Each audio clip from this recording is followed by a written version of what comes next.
рушд дар 5 ва 6 моҳагӣ.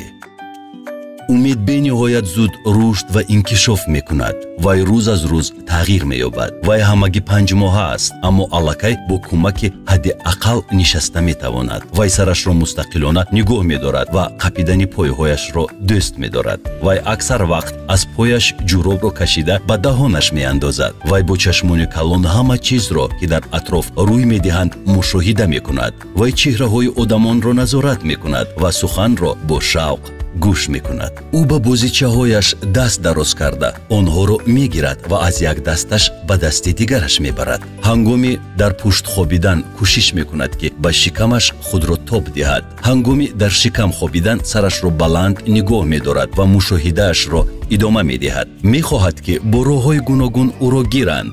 пас ҷаҳони атроф барои ӯ дастрастар мешавад. шавқ ва шодмонӣ дар ҳаракатҳое ифода меёбад ки тамоми бадани ӯро дар бар мегиранд. вай норизогиашро бо шиддат баён мекунад ва одамони шиносро аз бегонагон фарқ мекунад. модараш умедро хуб мефаҳмад ва наметавонад таассуротеро ки вай барои калон шуданаш шитоб дорад такон диҳад. аз ин рӯ дар охири рӯз умед ба осонӣ ба хоби гарон ғарқ мешавад.